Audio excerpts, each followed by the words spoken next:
Every morning, millions of people wake up, open their phones, and immediately feel like they are falling behind. Someone got promoted. Someone bought a house. Someone is traveling the world. And suddenly your own life feels smaller. But here's the strange part. The person you're comparing yourself to is comparing themselves to someone else. It never ends. So people spend their entire lives feeling like they are losing a race that no one actually started. But what if the problem was never you? What if you've been measuring your life with the wrong ruler this whole time? This is the story of a man who realized that truth. And what happened next might change the way you see your own life. In a small town near the coast, there lived a young man named Noah. Noah had a special gift. His hands could fix almost anything. Broken engines, old clocks, worn-out radios. People brought him things that everyone else had given up on, and Noah brought them back to life. He loved that feeling, turning something broken into something whole again. It was the only time his mind felt completely quiet. But Noah had a problem. His childhood friend Marcus had just landed a high-paying corporate job in the city. Sharp suit, fancy apartment, the whole lifestyle. Every time Noah heard about it, something in his chest tightened. Then there was his older brother, Caleb. Confident, outgoing, always the center of attention. People naturally gravitated toward him. Noah would look at Marcus and think, maybe I should have chosen that path. He would watch Caleb and think, why can't I be more like that? Slowly, he started doubting everything. Maybe fixing things in a small garage was not a real career. Maybe he was just behind while everyone else was moving forward. The joy slowly disappeared from the work he once loved. He would sit at his workbench, look at a broken machine, and instead of feeling excited, he would feel pointless.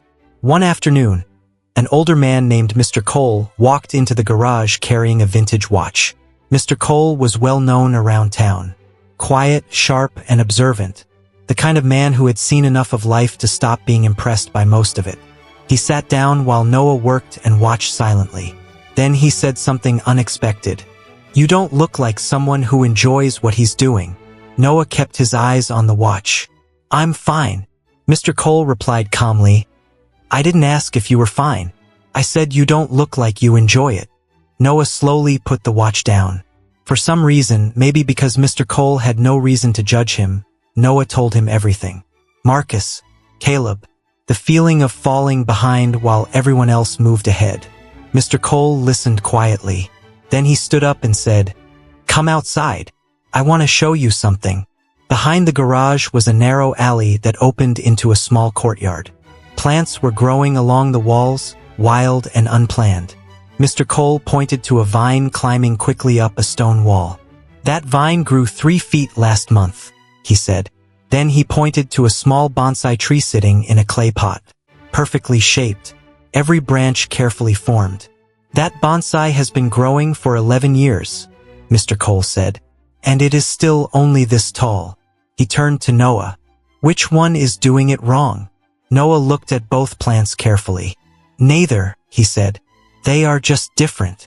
Exactly, Mr. Cole replied. One grows fast and spreads wide. The other grows slowly and with precision. If the bonsai tried to grow like the vine, it would lose the very thing that makes it special. Mr. Cole picked up a small stone and rolled it in his hand. Marcus is built for boardrooms, deals, and networking. That is his world. Caleb is built for people. He lights up a room just by walking into it. Then he pointed toward Noah's garage. But you take things that are broken and bring them back to life. Do you have any idea how rare that is? Most people throw things away the moment they stop working. You restore them. That is not just a job, Noah. That is a craft. Something deep inside Noah shifted. The problem, Mr. Cole said quietly, is not that you are behind. The problem is that you have been measuring a bonsai with a vine's ruler. Noah went back into the garage and picked up the vintage watch again. But this time, something felt different. He was not just fixing a watch. He was doing the thing he was meant to do. He worked slowly and carefully, placing every tiny gear back in its exact position. When he handed the watch back, Mr. Cole held it to his ear and listened to the ticking. Then he smiled and gave a small nod. That one nod meant more to Noah than any online approval ever could.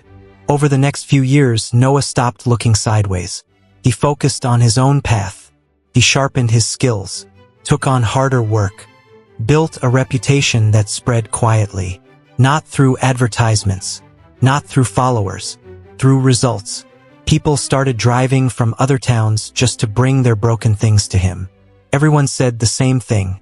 Noah fixes what no one else can. He never wore a suit, never gave a big speech, never went viral. But every morning he woke up feeling something that even Marcus and Caleb sometimes admitted they envied. One afternoon, a young boy from the neighborhood sat watching Noah work. After a long silence, the boy asked, "How do you get really good at something?" Noah thought about the vine and the bonsai. Then he said quietly, "Stop watching what everyone else is growing into. Figure out what you are built for. Then show up for it every single day, even when it feels invisible. Just keep showing up." The boy nodded, not fully understanding yet. One day he would. Here is the truth nobody puts in captions. Everyone is running a different race on a different track with different obstacles. You cannot look at someone else's life and know where you are supposed to be. The bonsai will never be the vine, and the vine will never be the bonsai. But both of them, growing in their own way and in their own time, are something beautiful. You were never behind. You were simply growing differently.